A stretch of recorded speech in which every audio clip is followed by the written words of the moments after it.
sungguh kami tidak meninggalkan harta warisan. Maka mereka berempat ini mengatakan, ya, maksudnya ya, kami pernah mendengar Rasulullah SAW bersabda demikian.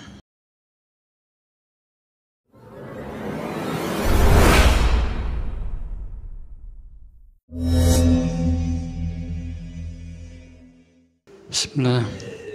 Assalamualaikum warahmatullahi wabarakatuh. Alhamdulillahi rabbil alamin, wassalatu wassalamu ala asyrafil mursalin wa ala alihi wa ashabihi ajma'in, amma ba'd. Kaum muslimin dan muslimat rahimakumullah, kita lanjutkan kajian kita membahas kitab Syama'ilun Nabi sallallahu alaihi wasallam yang ditulis oleh Imam At-Tirmidzi rahimahullah. Sekarang kita sampai hadis ke 398 dari bab wafatnya Rasulullah SAW. Tinggal 2 hadis dari bab ini, dari bab wafatnya Rasulullah.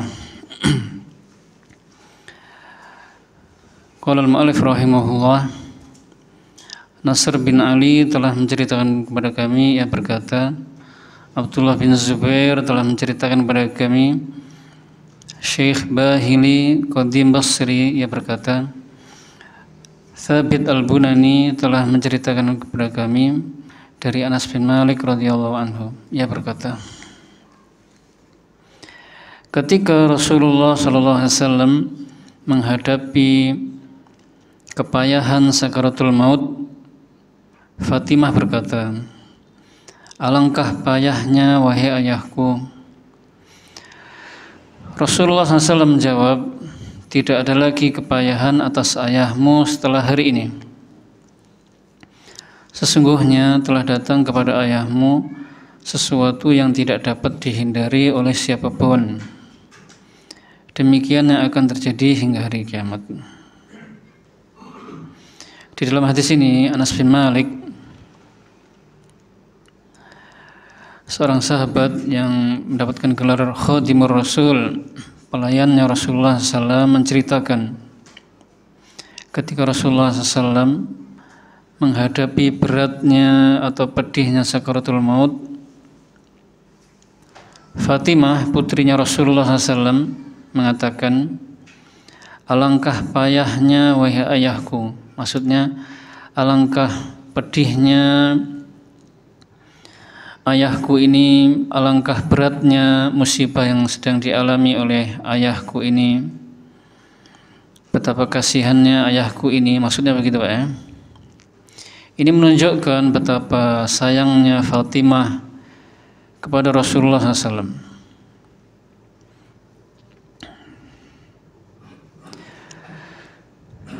Jadi memang Rasulullah SAW, walaupun beliau adalah makhluk yang paling dicintai oleh Allah, makhluk yang paling mulia, namun beliau juga mengalami sakaratul maut. Siapapun mengalami sakaratul maut, pedihnya sakaratul maut yang sangat sakit, Pak.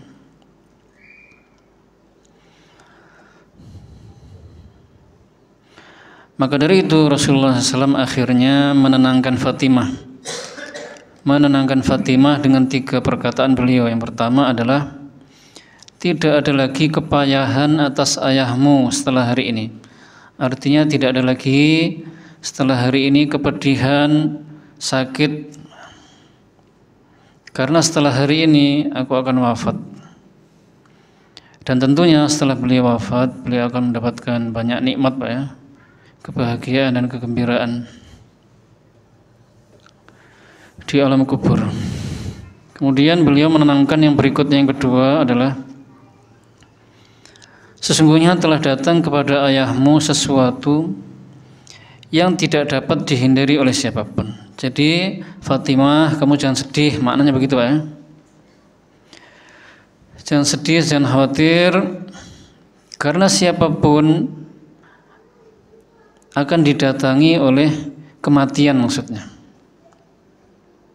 siapapun akan didatangi oleh kematian dan dia tidak bisa menghindar darinya.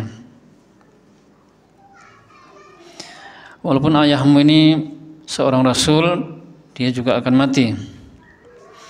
Yang ketiga, beliau menenangkan dengan perkataan beliau, demikian yang akan terjadi hingga hari kiamat.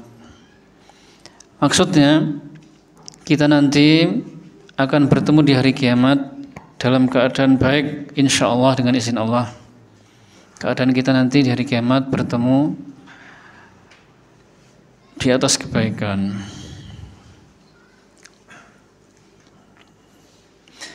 Hadis berikutnya, Abul Khattab Ziyad bin Yahya Al-Basri dan Nasr bin Ali telah menceritakan kepada kami, keduanya berkata, Abdurrabbihi bin Barik Al-Hanafi telah menceritakan kepada kami, ia berkata, aku mendengar kakekku, ayah dari ibuku Simak bin Al-Walid, bercerita bahwasanya ia mendengar Ibnu Abbas radhiyallahu anhuma bercerita bahwasanya ia pernah mendengar Rasulullah SAW bersabda, barang siapa di antara umatku ditinggal mati oleh dua buah hatinya yang masih kecil, maka Allah Subhanahu wa taala akan memasukkannya ke dalam surga. Aisyah bertanya, bagaimana dengan mereka yang hanya ditinggal mati oleh seorang anak saja?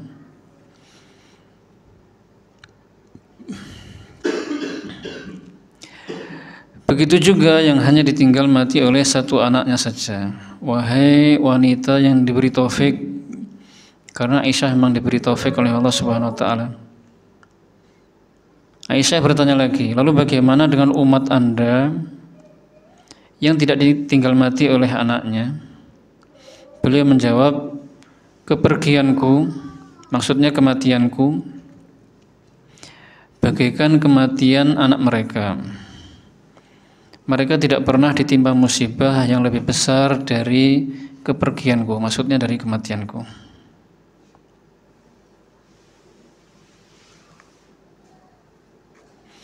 Ibnu Abbas, seorang sahabat radhiyallahu anhuma,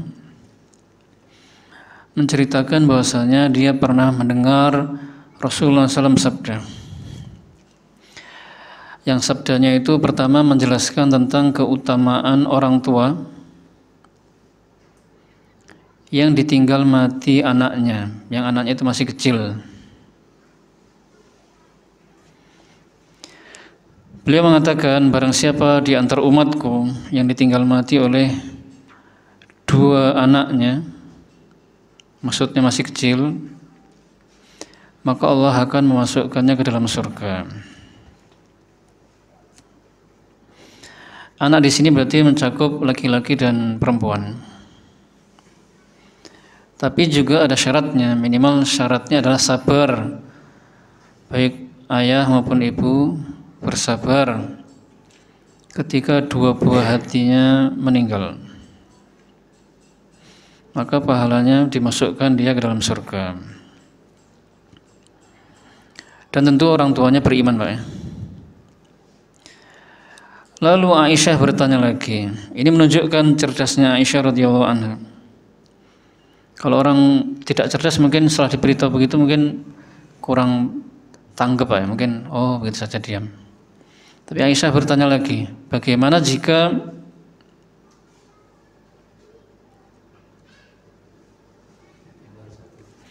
ya ditinggal satu anak saja?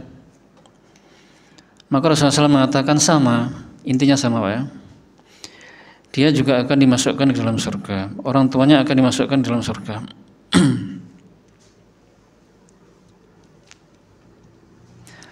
Aisyah bertanya lagi, bagaimana dengan umat Anda yang tidak ditinggal mati anaknya? Maksudnya dia mati duluan, anaknya masih hidup dulu, anaknya masih hidup ya. Orang tua punya anak, ternyata orang tuanya yang meninggal dulu. Bagaimana yang seperti itu? Tentu yang seperti ini tidak mendapatkan keutamaan seperti yang di atas tadi Pak ya. Karena orang tuanya meninggal dulu. Lalu Rasulullah SAW menjelaskan,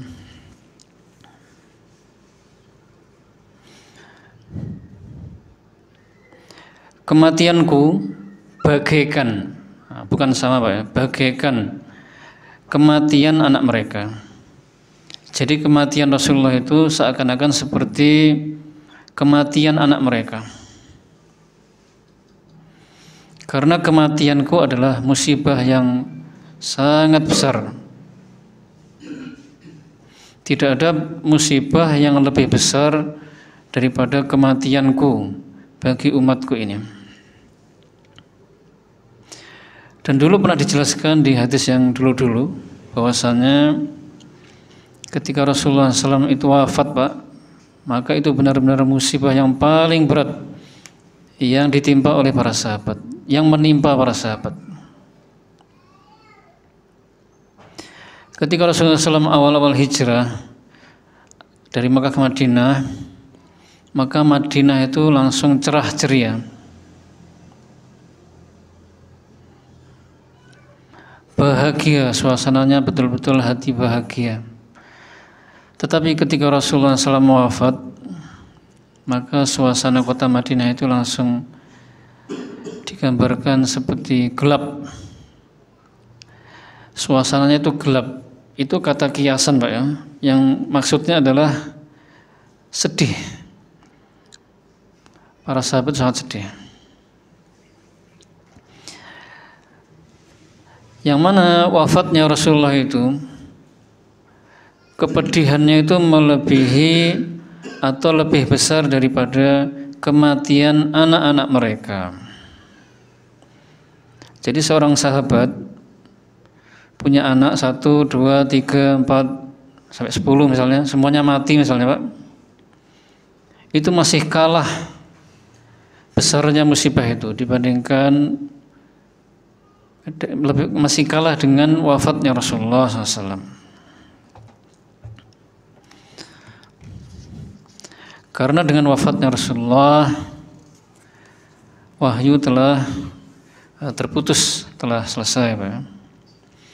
Dan wahyu adalah cahaya. Kaum muslimin rahimakumullah, sekarang bab berikutnya.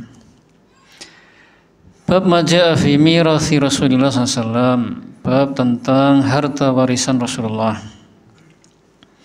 Jadi bab ini menjelaskan apakah Rasulullah itu meninggalkan harta warisan dan apakah harta warisannya itu dibagikan kepada ahli warisnya.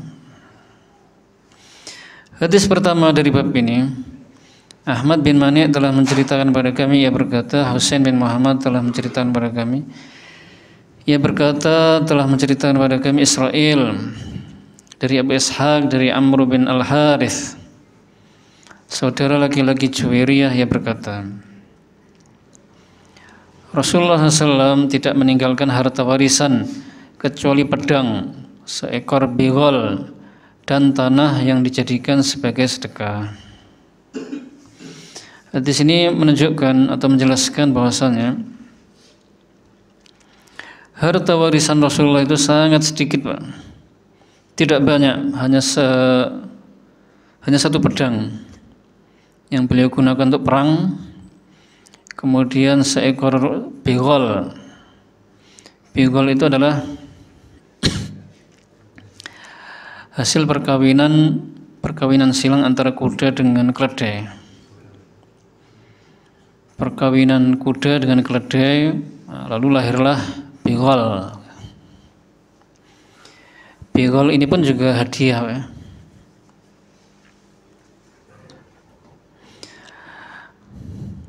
Hadiah dari seorang raja di Mesir yang agamanya Nasrani, yang mana Rasulullah SAW mengutus seorang sahabat menyampaikan surat mengajaknya masuk Islam, dan raja itu menghormati Rasulullah serta surat ajakan untuk masuk Islam itu, tapi dia tidak masuk Islam. Dia yakin ada nabi terakhir, tapi tidak dari Arab. Menurut raja itu, nabi terakhir dari keturunan Bani Israel, dari Bani Israel. Lalu raja itu memberi hadiah bigol ini. Kemudian harta warisan Rasulullah yang lain adalah sebidang tanah. Dan semua harta warisan tadi, pedang, seekor bigol, dan tanah, sebidang tanah, itu tidak ada yang diwariskan kepada keluarganya dan kerabatnya. Tidak diberikan kepada mereka, semuanya dijadikan sebagai sedekah, gitu ya. Kenapa seperti itu? Karena memang sudah ada aturan dari Allah Subhanahu wa taala. Dan juga ada keterangan dari Nabi SAW dalam banyak hadisnya. Di antaranya beliau pernah bersabda, "Innal anbiya lam yurithu dinaran wala dirhaman, innama warathul ilm. Faman akhadhahu akhadha bihadhin wafir." Sesungguhnya para nabi, bukan hanya Nabi Muhammad, Pak, ya, seluruh nabi itu tidak mewariskan dinar dan dirham, akan tetapi mereka mewariskan ilmu. Maka siapa yang mengambilnya, sungguh dia telah mengambil bagian yang sangat banyak.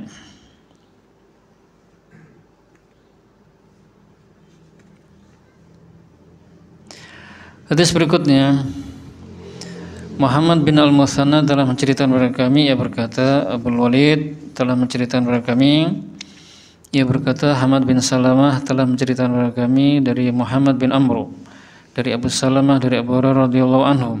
Ia berkata, suatu hari Fatimah menemui Abu Bakar. Seraya berkata, siapakah yang mewarisimu? Abu Bakar menjawab, keluargaku dan anakku. Fatimah bertanya lagi, mengapa aku tidak mewarisi dari ayahku? Abu Bakar menjawab, aku pernah mendengar Rasulullah SAW bersabda, kami para nabi tidak meninggalkan harta waris, namun aku akan menanggung kehidupan siapa yang ditanggung oleh Rasulullah SAW dan akan memberi nafkah siapa saja yang dinafkahi oleh beliau. Jadi suatu hari Fatimah, putrinya Rasulullah SAW, menemui Abu Bakar. Karena Abu Bakar adalah khalifah yang kedua yang menggantikan Rasulullah SAW. Jadi Rasulullah SAW wafat, kemudian langsung Abu Bakar menjadi khalifah. Fatimah datang itu mau menanyakan tentang harta warisan Rasulullah, seperti pedang, bigol dan tanah tadi.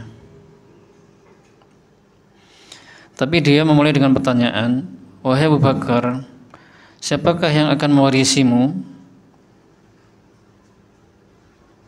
Maka Abu Bakar mengatakan, keluargaku dan anakku. Lalu Fatimah bertanya lagi, tapi kenapa aku tidak mendapatkan harta warisan dari ayahku, dari Rasulullah maksudnya, Pak? Fatimah kenapa bertanya seperti itu?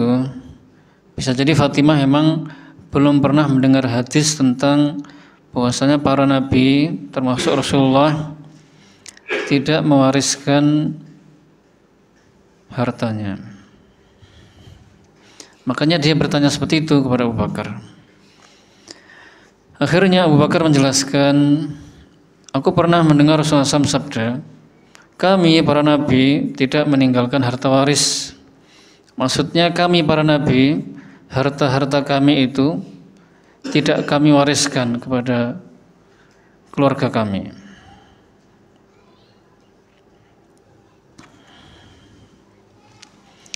Dan Fatimah tidak menanyakan kembali, berarti dia akhirnya menerima, Pak, ya. Oh, berarti memang harta warisan Nabi tidak diberikan kepada keluarga beliau. Kemudian Abu Bakar mengatakan, ini menunjukkan akan mulianya Abu Bakar. Betapa Abu Bakar itu sangat mencintai Rasulullah dan keluarga beliau. Abu Bakar mengatakan, akan tetapi aku akan menanggung kehidupan siapa saja yang ditanggung oleh Rasulullah dan akan memberi nafkah siapa saja yang dinafkahi oleh Rasulullah. Masya Allah. Hadis berikutnya, Muhammad bin Al-Muthanna telah menceritakan kepada kami, ia berkata, Yahya bin Katsir Al-Ambari Abu Ghassan telah menceritakan kepada kami, ia berkata, Syu'bah telah menceritakan kepada kami dari Amr bin Murrah dari Abu Al-Bakhturi bahwasanya Abbas dan Ali radhiyallahu anhuma pernah datang menemui Umar bin Khattab. Keduanya berselisih pendapat, masing-masing berkata kepada yang lain, engkau seperti ini dan seperti ini. Lalu Umar berkata kepada Talha, Zubair, Abdurrahman bin Auf dan Sa'ad, aku minta kalian bersaksi atas nama Allah. Apakah kalian pernah mendengar Rasulullah SAW sabda, setiap harta Nabi adalah sedekah, kecuali apa yang dimakan oleh keluarganya. Sungguh kami tidak meninggalkan harta warisan.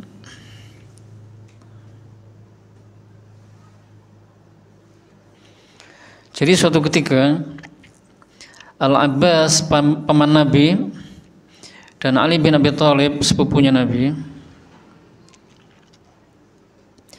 datang menemui Umar bin Khattab. Umar bin Khattab khalifah yang kedua, Pak.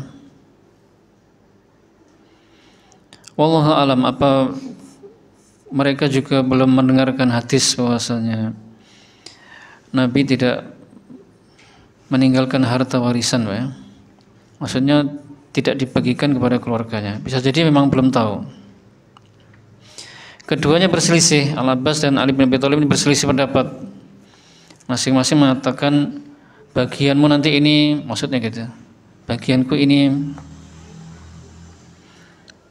Bisa jadi mereka melihat kepada sebidang tanah, Pak, ya.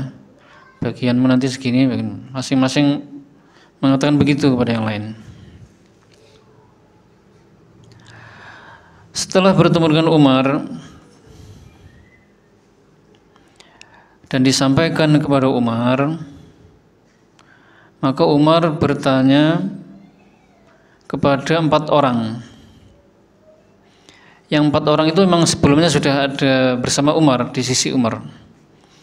Mereka adalah Talha, Zubair, Abdurrahman bin Auf dan Sa'ad. Dan keempat ini di antara 10 sahabat yang dijamin masuk surga. Maka Umar berkata kepada mereka, bertanya, apakah kalian pernah mendengar Rasulullah SAW sabda, setiap harta Nabi adalah sedekah, kecuali apa yang dimakan oleh keluarganya. Sungguh kami tidak meninggalkan harta warisan. Maka mereka berempat ini mengatakan, ya, maksudnya ya, kami pernah mendengar Rasulullah SAW bersabda demikian. Akhirnya Al-Abbas dan Ali bin Abi Thalib menerima, Pak, ya, dengan lapang dada.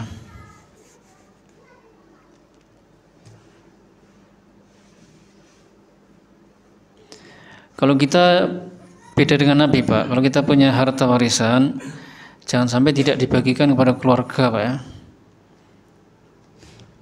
Jangan sampai tidak diberikan kepada ahli waris. Karena ada sebagian orang yang mungkin karena jengkel pada anaknya, akhirnya mungkin anaknya nakal. Hartanya diberikan kepada orang lain.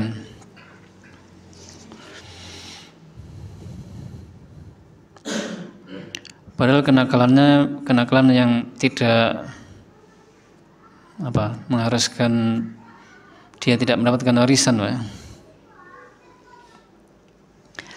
Hadis berikutnya, Muhammad bin Al-Muthanna telah menceritakan kepada kami, ia berkata, Safwan bin Isa telah menceritakan kepada kami dari Usamah bin Zaid dari Az-Zuhri, dari Urwah dari Aisyah radhiyallahu anha, bahwasanya Rasulullah SAW bersabda, kami tidak meninggalkan harta warisan, apa yang kami tinggalkan adalah sedekah.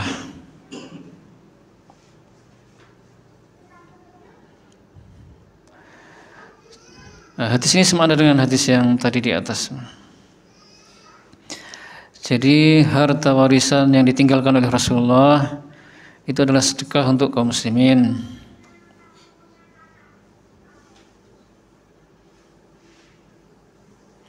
Sedekah untuk kaum muslimin yang miskin. Hadis berikutnya, Muhammad bin Bashar telah menceritakan kepada kami, ia berkata, Abdurrahman bin Mahdi telah menceritakan kepada kami. Ia berkata, Sufyan telah menceritakan kepada kami dari Abu Zinad, dari Al-A'raj, dari Abu Hurairah radhiyallahu anhu, dari Nabi SAW bersabda, para ahli warisku tidak akan membagikan dinar atau dirham. Apa yang aku tinggalkan setelah nafkah istri-istriku dan upah untuk pekerjaku adalah sedekah.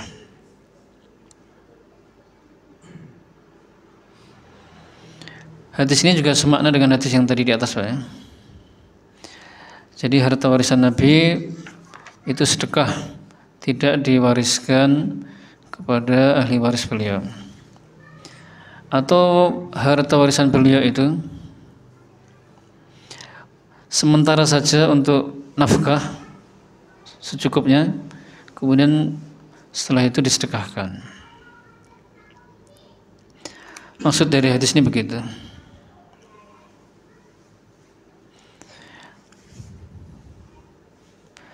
Hadis berikutnya, Al-Hasan bin Ali Al-Khallal telah menceritakan kepada kami. Ia berkata, Bashir bin Umar telah menceritakan kepada kami. Ia berkata, aku mendengar Malik bin Anas dari Az-Zuhri, dari Malik bin Aus bin Al-Hadathan. Ia berkata, aku pernah berkunjung ke rumahnya Umar. Kemudian datang Abdurrahman bin Auf, Talhah dan Sa'ad. Kemudian datang Ali dan Al-Abbas, keduanya berselisih pendapat. Lalu Umar berkata kepada mereka, aku minta kalian bersaksi atas zat yang dengan izinnya langit dan bumi menjadi tegak. Apakah kalian tahu bahwasanya Rasulullah SAW pernah bersabda, kami tidak akan meninggalkan warisan. Apa yang kami tinggalkan adalah sedekah. Mereka berkata, ya. Hadis ini sama dengan hadis tadi, Pak. Cuma ada tambahan ya, gitu.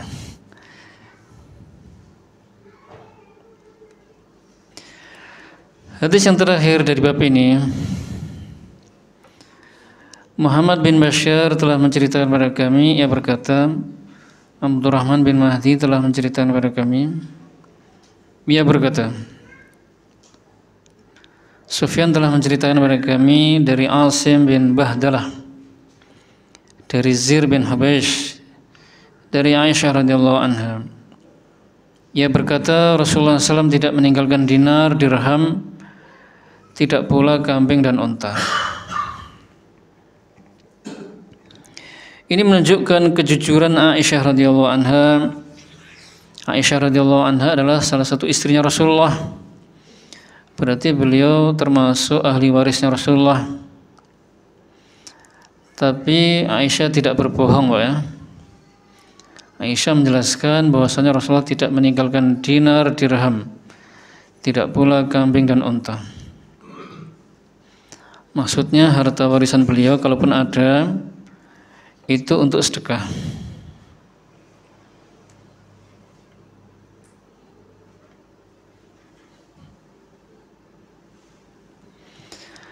Kaum muslimin rahimakumullah, bab berikutnya bab ke-56, bab yang terakhir dari kitab ini. Agak cepat dah, ya. Karena beberapa hadisnya semakna, mirip-mirip. Apalagi bab yang terakhir ini. Bab ma jaa fi ru'yati Rasulillah sallallahu alaihi wasallam. Bab mimpi melihat Rasulullah. Hadis yang pertama dari bab ini, Muhammad bin Bashar telah menceritakan kepada kami, ia berkata, Abdurrahman bin Mahdi telah menceritakan kepada kami, ia berkata, Sufyan telah menceritakan kepada kami dari Abu Ishaq, dari Abu Ahwash, dari Abdullah bin Mas'ud, dari Nabi SAW. Beliau bersabda, barang siapa yang bermimpi melihatku, maka ia benar-benar telah melihatku, karena sesungguhnya setan tidak bisa menyerupai diriku.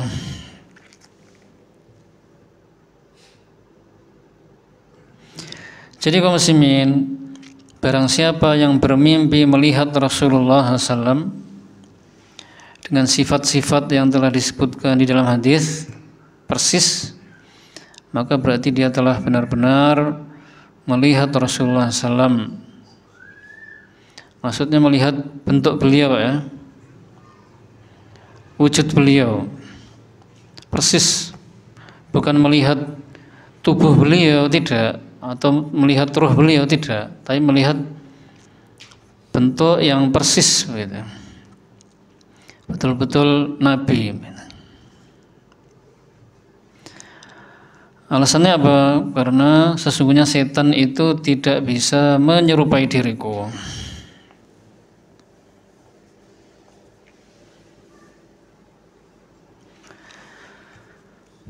Karena setan itu Pak, bisa berubah wujud menjadi wujud manusia, berubah wujud menjadi wujud hewan, dan menampakkan diri di hadapan kita, di alam kita. Bisa mengganggu kita, dia juga bisa kita bunuh. Begitu pula setan dari jenis jin ini bisa berubah wujud, masuk ke dalam mimpi kita gitu ya, mengganggu kita. Cuma setan itu tidak bisa berubah wujud atau menjelma menjadi wujud Nabi. Ini diantara keistimewaan Nabi SAW.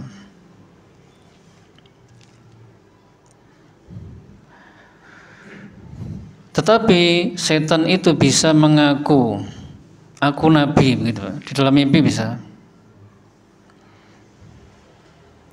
Maka kalau ada orang mengaku misalnya melihat Rasulullah dalam mimpi, apalagi orangnya itu tidak sholat misalnya, tidak puasa, tidak pernah mengaji misalnya, maka jangan langsung dipercaya gitu ya. Walaupun dia mengatakan saya benar-benar melihat Nabi, dia mengatakan, orang yang saya lihat itu mengatakan saya itu Nabi Muhammad, maka jangan langsung dipercaya. Sekalipun mungkin orang yang terlihat soleh pun juga ya, jangan langsung dipercaya. Kecuali kalau kita memang benar-benar ingin tahu, tanyakan kepadanya. Coba sebutkan sifat-sifat fisiknya Rasulullah.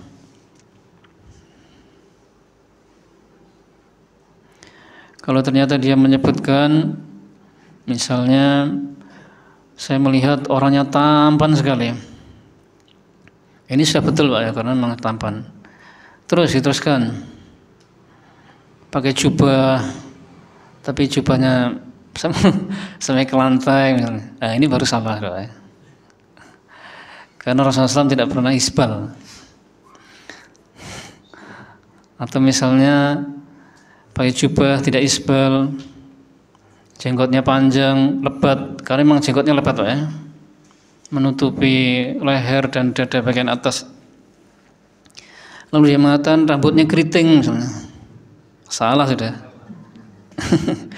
Karena Rasulullah SAW rambutnya tidak keriting dan tidak terlalu lurus.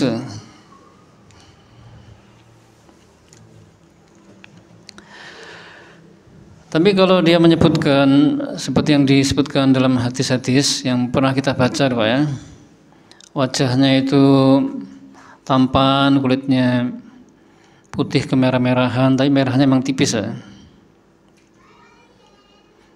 Tapi putihnya bukan yang putih seperti orang Rusia begitu. Hidungnya mancung, rambutnya tidak keriting dan tidak lurus. Perawakannya sedang tapi lebih sedikit tinggi.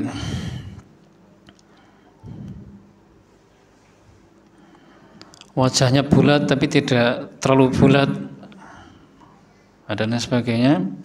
Maka berarti dia insya Allah benar-benar melihat Rasulullah SAW.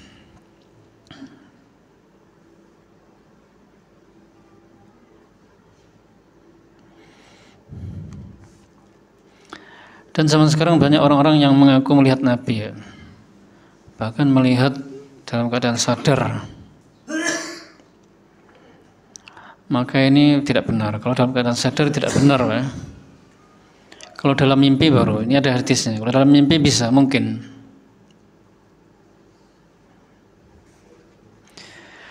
Hadis berikutnya,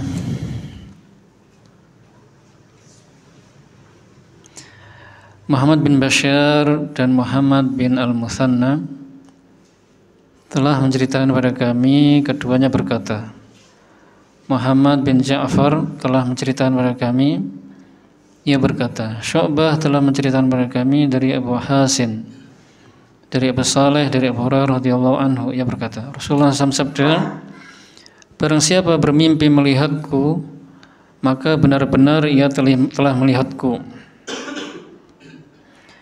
Karena setan tidak bisa menyerupai bentukku, atau beliau bersabda, tidak bisa menyerupai diriku. Hadis ini sama dengan hadis yang di atasnya tadi, Pak. Semakna. Hadis berikutnya, Qutaibah telah menceritakan kepada kami, ia berkata, Khalaf bin Khalifah telah menceritakan kepada kami dari Abu Malik Al-Asy'a'i, dari ayahnya ia berkata, Rasulullah SAW bersabda, barang siapa bermimpi melihatku, maka ia benar-benar telah melihatku. Semakna dengan yang di atas. Hadis berikutnya, Qutaibah bin Sa'id telah menceritakan kepada kami, ia berkata, Abdul Wahid bin Ziyad telah menceritakan kepada kami dari Asim bin Kulayb, ia berkata, ayahku telah menceritakan kepadaku bahwasanya ia mendengar Abu Hurairah radhiyallahu anhu berkata, Rasulullah SAW bersabda, barang siapa bermimpi melihatku, sungguh ia telah melihatku. Karena setan tidak bisa menyerupaiku. Ini juga sama, Pak, ya, dengan yang di atas tadi.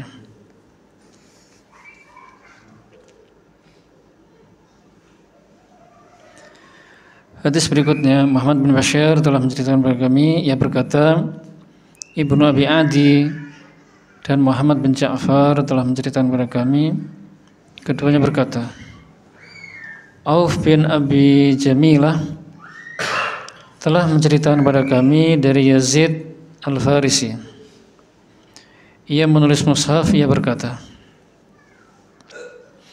aku bermimpi melihat Nabi SAW pada masa Ibnu Abbas. Lalu aku berkata kepada Ibnu Abbas, sesungguhnya aku bermimpi melihat Nabi SAW. Maka Ibnu Abbas berkata,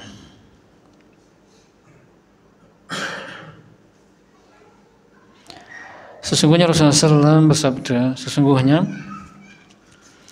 setan tidak bisa menyerupaiku. Maka barang siapa bermimpi melihatku, sungguh ia telah melihatku. Bisakah kamu sebutkan ciri-ciri lelaki yang engkau lihat di dalam mimpimu?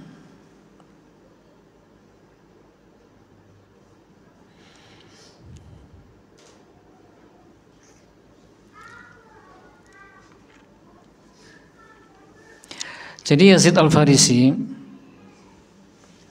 pernah menyampaikan kepada Ibnu Abbas, ya, bahwasanya dia pernah melihat Rasulullah SAW dalam mimpi. Maka Ibnu Abbas, walaupun Yazid ini seorang yang soleh juga, Pak, tapi tidak langsung membenarkan, Pak, tapi menyampaikan hadis Nabi dulu. Kalau memang seseorang itu melihat Nabi dalam mimpi, dia benar-benar melihat Nabi. Karena setan tidak bisa menyerupai Nabi. Sekarang coba sebutkan ciri-cirinya. Nah, gitu. Pokoknya kalau ada orang ngaku melihat Nabi dalam mimpi, minta suruh nyebutin ciri-cirinya. Walaupun tidak seluruhnya, karena memang sangat sulit, Pak, ya, menyebutkan secara keseluruhan. Maka Yazid ini menyebutkan ciri-ciri laki-laki tersebut. Ia menjawab, ia adalah sosok yang berada di antara dua lelaki. Berarti tadi sedang, tidak pendek, tidak terlalu tinggi, sedang tapi lebih ke tinggi sedikit.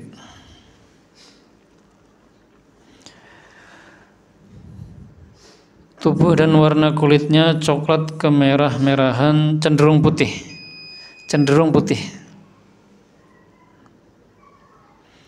Matanya hitam bercelak, padahal tidak pakai celak. Benar semua ini yang disebutkan. Terus senyum sangat indah, tampan wajahnya, jenggotnya memenuhi ini dan ini, memenuhi leher dan dada bagian atas. Auf berkata, aku tidak tahu ciri-ciri yang lain. Kemudian Ibnu Abbas berkata, sekiranya engkau melihat Rasulullah SAW dalam keadaan sadar, engkau tidak dapat menyebutkan ciri-ciri beliau lebih dari ini. Artinya Ibnu Abbas mempercayai yang kamu sebutkan itu benar ciri-cirinya. Berarti engkau memang melihat Nabi dalam mimpimu.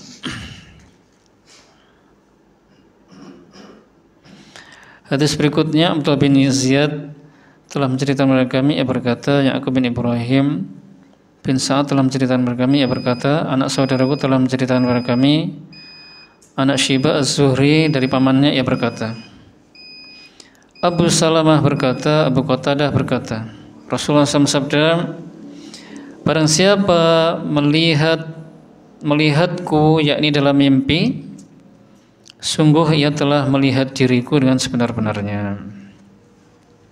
Semakna Pak ya. Yang terakhir,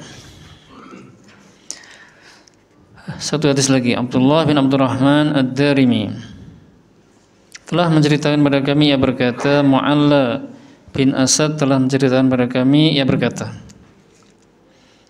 Abdul Aziz bin Al-Mukhtar telah menceritakan kepada kami, ia berkata, Thabit telah menceritakan kepada kami dari Anas bahwasanya Rasulullah SAW sabda, barang siapa bermimpi melihatku,